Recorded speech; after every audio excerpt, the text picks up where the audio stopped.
আসসালামু আলাইকুম বন্ধুরা। প্রচণ্ড শীত। আপনারা দেখছেন যে বাংলাদেশের বিভিন্ন অঞ্চলে, বিশেষ করে উত্তরবঙ্গে প্রচণ্ড শীত, মানুষ শীতে কাঁপছে। আমি ছাদে, হাওয়া বইছে একদম শৈত্যপ্রবাহের মতো, চারিদিকে কুয়াশা। এ সময়ে আমাদের যে বাগানের যে গাছপালা, সবজির গাছপালা যেগুলো আছে, সব কিন্তু শীতে তাদেরও কিন্তু কাঁপুনি লাগে মানুষের মতো। আমরা অনেকে বুঝতে পারি না যে গাছেরও সেন্সেশনাল পাওয়ার আছে। তাদের অনুভূতি কিন্তু প্রচণ্ড, আমাদের চেয়ে কোনো কোনো ক্ষেত্রে আমাদের চেয়ে বেশি।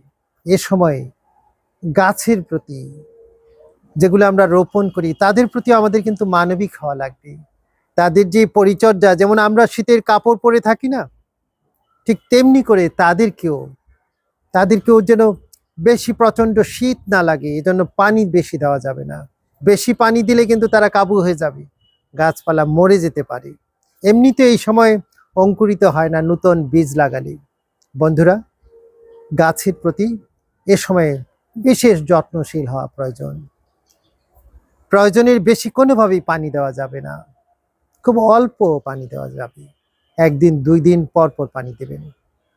এবং আমরা এ সময়ে নিজেদের স্বাস্থ্যের প্রতি যেমন আমরা যত্নশীল হব, তেমনি আমাদের যে প্রিয় গাছপালা, যেগুলোর প্রতি আমরা লালন পালন করি, যেগুলোকে আমরা পরিচর্যা করি, তাদের প্রতি আমাদের সদয় হওয়া লাগবে। আমার বাগানে অনেক গাছপালা, এখানে এই গাছপালার প্রতি যদি আমরা সদয় হই, গাছের প্রতি আমরা যত্নশীল হলে, সবজির প্রতি, তাহলে আমরা আমাদের যে ফলনগুলো ঠিকই পাবো। আর যদি আপনার যত্নশীল হতে ব্যর্থ হই, তাহলে কিন্তু আমাদের গাছপালাগুলো ফলন দেবে না, এবং তারা অকালেই একদম মরে যাবে, যেমনি মানুষ আমরা মরে যাই। সবাই ভালো থাকুন, সবাই এ সময়ে সবাই সুস্থ থাকুন।